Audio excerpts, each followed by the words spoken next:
Olá, meus caros alunos, tudo bem com vocês? Pois então, a nossa aula hoje de Biologia B é sobre os vírus e as viroses, né? Os vírus eles apresentam as seguintes características.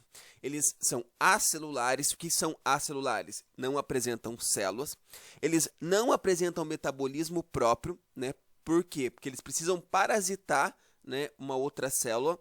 Por isso que eles são chamados, então, de parasitas intracelulares obrigatórios, né?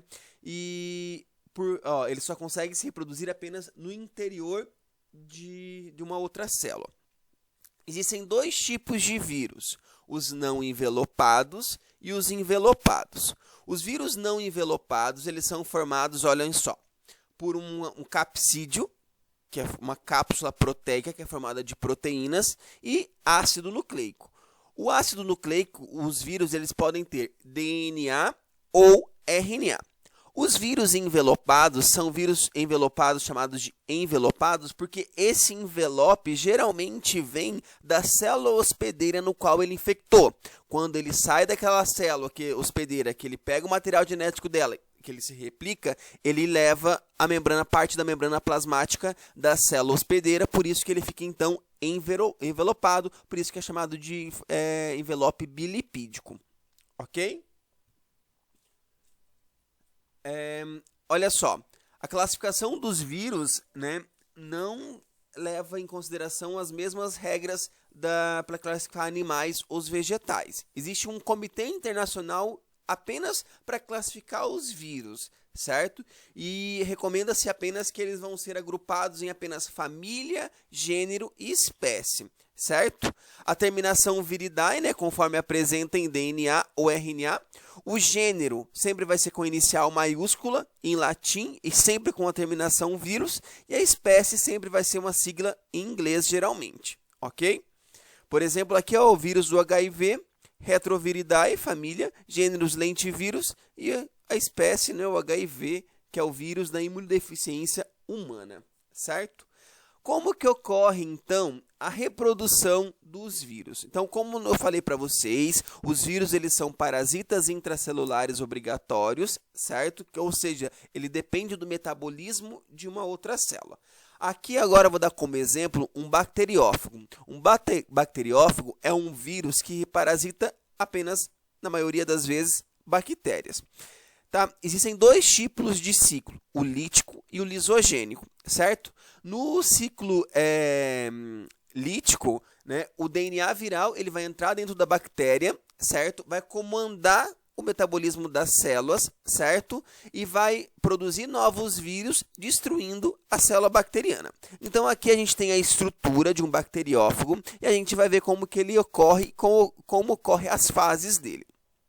Olha só, aqui, então, ocorre o quê? A primeira etapa é a adsorção, certo? A adsorção, então, é quando é de aderir, né? Quando as fibras do capsídeo se aderem aos receptores da bactéria, certo?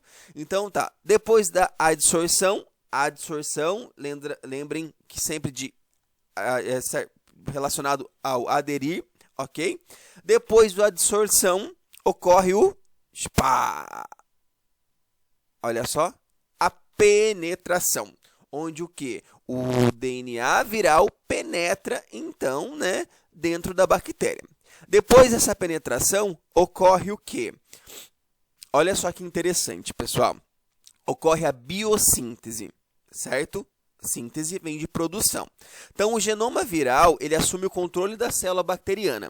Então, aqui tem o DNA vai formar, então, vai fazer o processo de transcrição. O que é transcrição? Formar uma molécula de RNA mensageiro através da molécula de DNA.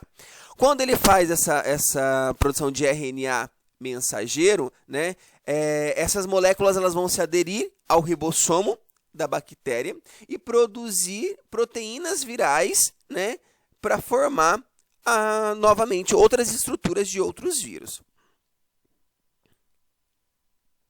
Aí a etapa 4 é a destruição do DNA bacteriano, certo? É destruído, né? E a célula bacteriana é totalmente controlada, então, pelo genoma viral, pelo material genético dos vírus. Aí acontece o quê? Os vírus são formados aqui por proteínas. Como aqui ocorreu a síntese de proteínas, a partir das proteínas virais sintetizadas, os componentes do capsídeo viral são construídos. Então, começa a vir formar os novos vírus. E a maturação, que novos vírus são montados dentro da célula bacteriana. E ocorre a liberação. A célula bacteriana entra em lise, ela se rompe, lise é quebra, certo? Com a liberação dos novos bacteriófagos, certo? Aí tá, como eu falei para vocês, existem dois tipos de reprodução, certo? O ciclo lítico e o ciclo lisogênico, certo? No ciclo lisogênico, o DNA do vírus ele vai se integrar com o DNA da bactéria, formando o prófago, certo?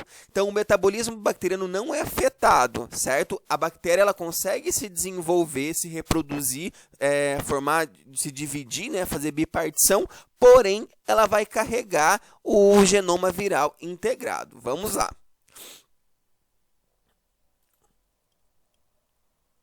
Olhem só. Então, a primeira etapa, a adsorção. A segunda etapa, olha lá, ocorre a penetração do DNA viral na bactéria. Depois, a integração, o prófago, né? Aqui, ó, o DNA viral integra-se ao DNA bacteriano e passa a ser chamado, então, de prófago. Certo? O prófago, então, ele não vai interferir no metabolismo bacteriano. A bactéria vai ter seu próprio metabolismo, porém, ela tem o DNA do vírus aqui integrado a ela. Aí, olha só, a bactéria, ela consegue ter seu metabolismo, ela consegue formar novas bactérias, que é a bipartição, se reproduz normalmente, né?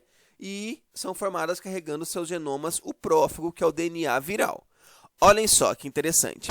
Certos estímulos ambientais podem ativar o prófago bacteriano, né, que passa a comandar o metabolismo da célula. Então, estímulos podem vir, então, a fazer com que o prófago, ele, então, comanda o metabolismo da bactéria. Daí, nesse caso, olha só, para eles reproduzir esses novos vírus, a partir desse prófago, ele vai começar a fazer todo lá o processo do ciclo lítico, ok? É desencadeado. Vai fazer o quê? Vai formar aqui, a partir o processo de transcrição, vai transcrever uma molécula de RNA mensageiro, vai produzir novas proteínas para então formar os novos vírus. Então, entenderam bem a diferença do ciclo lítico e do lisogênico? Belezinha? Então é isso, pessoal. A gente vai continuar no próximo vídeo, porque senão fica muito pesado. Belezinha?